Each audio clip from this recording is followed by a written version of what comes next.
আসসালামু আলাইকুম। আগের পর্বে ফৌজদারি কার্যবিধি আইনের যে সর্বশেষ সংশোধনী আনা হয়েছে সেই বিষয়ে আলাপ এবং কিছু কথা বলেছি, এবং আরও অনেক কথা এই সমস্ত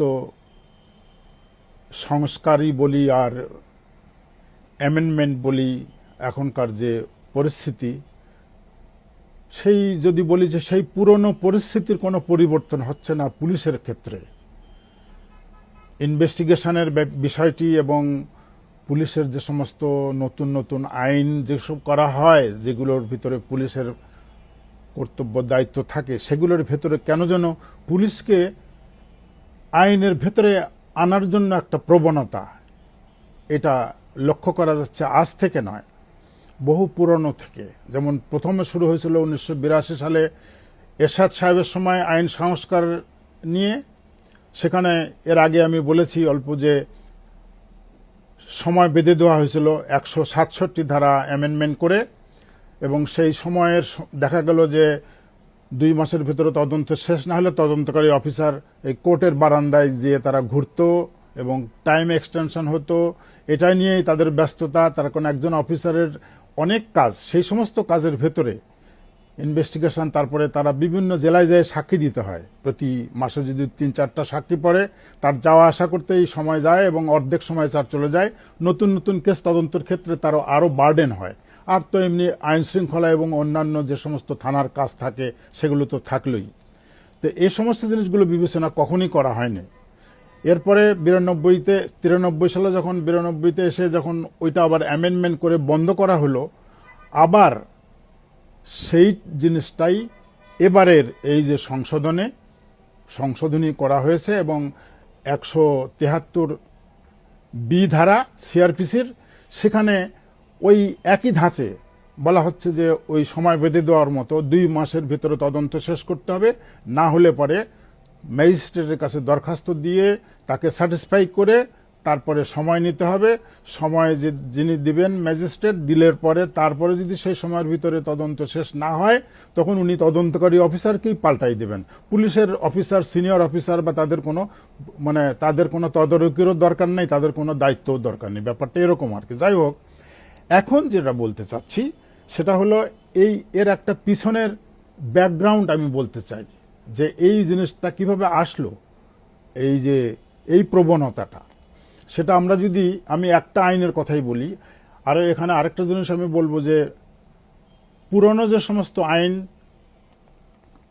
যেভাবে সেকেন্ড শিডিউলে বলা আছে এবং ডেফিনেশন দেওয়া আছে কগনিজেবল অফেন্স, কগনিজেবল কেস, সেভাবে সমস্ত মাইনর অ্যাক্টসের ক্ষেত্রেও সিআরপিসির শেষে সেকেন্ড শিডিউলের যে চার্টে সেখানে বলা আছে মাইনর অ্যাক্টসের ব্যাপারে সাজা, সংক্ষেপে বলি 2 years টু আপওয়ার্ডস যত মামলা ওই আদার লর ক্ষেত্রে সবই কগনিজেবল অফেন্স এবং সেগুলো এফআইআর হবে, এক কথায় বলে দেওয়া আছে। কিন্তু দেখা গেল প্রথম যখন 74 সালে যখন প্রথম ওই যে স্পেশাল পাওয়ার অ্যাক্ট আইন করা হয়, সেই আইনের ভেতরে দেখা গেল যে কগনিজেবল অফেন্স বলে বলা হলো যে কগনিজেবল অফেন্স এইগুলো কগনিজেবল অফেন্স এভাবে বলা। সেখানে বলার দরকার নাই, ওখানে যেহেতু সাজার ব্যাপারে মাদার অ্যাক্টে সিআরপিসিতে একবারে বলে দেওয়া আছে। এবং যেমন আমি যদি বলি যে আর্মস অ্যাক্টের ব্যাপার, আর্মস অ্যাক্টের ওখানে যদি আমি খুঁজি কোনো জায়গায় বলা নেই যে কোনটা কগনিজেবল, তার কারণ ওই সেকেন্ড শিডিউলের লাস্টের যে কথা ওতেই প্রমাণ হয়ে যায়, ওতেই শিডিউল দিয়ে দেওয়া হয়েছে। সেজন্য আইনের এই সমস্ত আদার অ্যাক্টের ক্ষেত্রে, মাইনর অ্যাক্টের ক্ষেত্রে শুধু অফেন্সের ডেফিনেশন দিতে হবে যদি নতুন কোনো অফেন্স হয়, তারপরে সাজা কত, এই সাজা এটা হলে পরে সেকেন্ড শিডিউল অনুযায়ী তার যে অবস্থান সেটা অটোমেটিকই নির্ধারিত হয়ে যায়। যাই হোক, 73-তে তখন এটা করা হলো, 74-এ ওই যে স্পেশাল পাওয়ার অ্যাক্ট, ওই ধারাবাহিকতায় আপনার শেষে এসে দেখা গেল যে ওই 376 যেটা 375-এর ডেফিনেশন আছে রেপ কেস, সেই রেপটা 1995 সালে প্রথম আইন পাশ করা হলো, একটা নারী ও শিশু নির্যাতন বিশেষ বিধান আইন 1995, এবং এটা ওই সময়ের 18 নম্বর আইন। সে আইন দিয়ে চলতে লাগলো। এরপরে এসে 2000 সালে যখন এই আওয়ামী লীগ সরকার যখন আসলো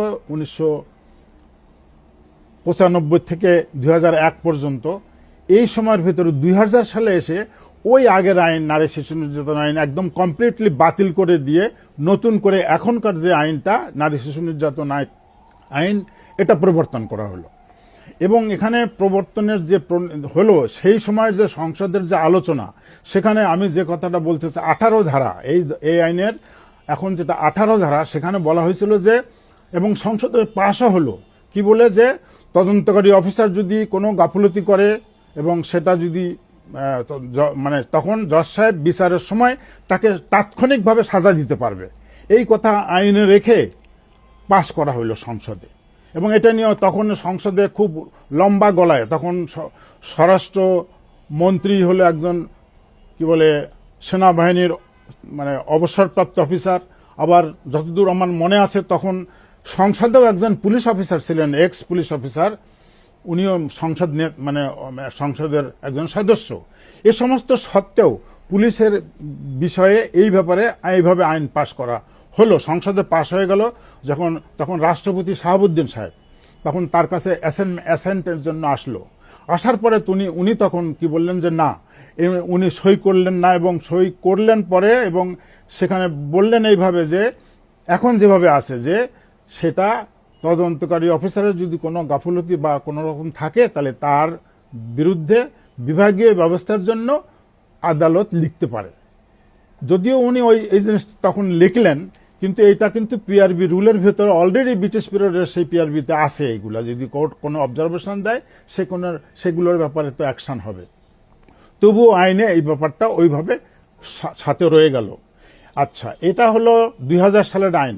আজকে 2025 সালে এসেও এই নারী শিশু নির্যাতন আইন বারবার অ্যামেন্ডমেন্ট হচ্ছে, এবারও হয়েছে, 2025-এ এবারও এসে হয়েছে। যাই হোক, ও কথা আমি বলি না। আমি যেটা বলতে চাচ্ছি যে এই যে ধারাবাহিকতাটা আসলো, যে সময় বেঁধে দিয়ে এবং পুলিশ অফিসারের গাফলতি পেলে পরেই তার সময় দিতে হবে, তারপরে আবার তাকে আইনের আওতায় আনতে হবে, আইনের ভেতরে আনতে হবে পুলিশ অফিসারকে। এটা ছিল নারী শিশু নির্যাতন আইনের ভেতরে, শুধু ওই সময় করা হলো, সেভাবে চলে আসতেছিল। এবারে এখন সংশোধনী করা হলো, যেটা 173B-তে এসে সেখানে এই কথাটাই নিয়ে আসা হয়েছে যে 2 মাসের সময় দেওয়া, 2 মাসের মধ্যে তদন্ত শেষ করতে হবে পুলিশকে। তারপরে তদন্ত শেষ না করতে পারলে তারপরে তদন্তকারী অফিসারকেই পাল্টাই দিবেন উনি, ম্যাজিস্ট্রেট। এটা আইনের ভিতরে ঢোকানো হয়েছে। এবং তারপরে কি করা হলো যে এই জিনিসগুলো, এবং তারপরে তার বিরুদ্ধে বিভাগীয় ব্যবস্থা নেওয়া হবে যদি তার গাফলতি থাকে, এই সমস্ত।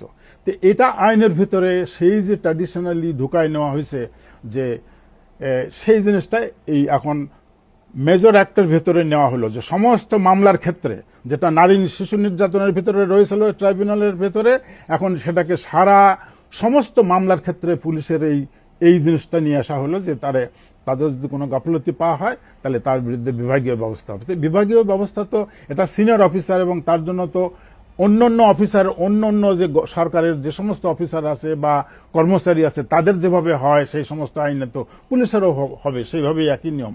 কিন্তু সেখানে আলাদাভাবে পুলিশের জন্য এইখানে অ্যামেন্ডমেন্টের ভিতরে নিয়ে আসার কি যৌক্তিক আমি বুঝি না। অতএব আমি বলবো, যেমন এই যে আমি যে কথাগুলো বললাম, যে 1995 সালের থেকে নারী শিশু আজকে এ পর্যন্ত এই ইতিহাস, তো এগুলো আমাদের এখনকার যারা এই যে আমাদের নতুন প্রজন্মের পুলিশ অফিসার, এনারা কিন্তু এই সমস্ত জিনিসগুলো জানেন না, ওনারা দেখে আসতেছেন যে এইভাবে আইনে রয়ে গেছে। কিন্তু এইভাবে বারবার করে পুলিশকে আটকানোর জন্য আমি বলবো যে এইভাবে পুলিশকে কেন আমি জানি না, এটাকে আমি এক রকমের মনে করি যেটা হিউমিলিয়েশন এক ধরনের, যে একজন সরকারের প্রজাতন্ত্র কর্মচারীকে কেন এইভাবে বারবার করে এই সমস্ত, তাকে তো সেভ করার জন্য রুলস তৈরি করতে হবে যাতে সে এই ধরনের কোনো পরিস্থিতির ভিতরে না পড়ে। সেই জন্য তো রুলস তৈরি করে তাকে সেভাবে গাইডলাইন দিতে হবে।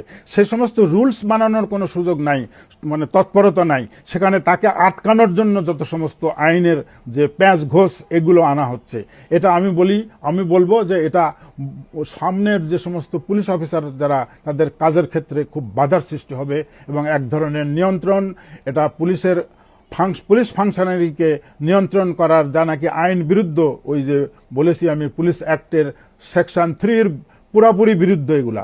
যদি করতেই হয় নতুন করে আইন করে এবং সবকিছু বিশ্লেষণ করে, পুলিশ অফিসারও প্রজাতন্ত্র কর্মচারী তাকে যদি এই সমস্ত কাজ করতে যে ইনভেস্টিগেশন করতে যায় যদি তাকে কোনো সমস্যার সম্মুখীন হতে হয়, তাহলে তাকে সেটাকে উদ্ধার করার জন্য কি পরিস্থিতি, কি রুলস হওয়া দরকার, সেই সমস্ত জিনিসগুলো তৈরি করতে হবে।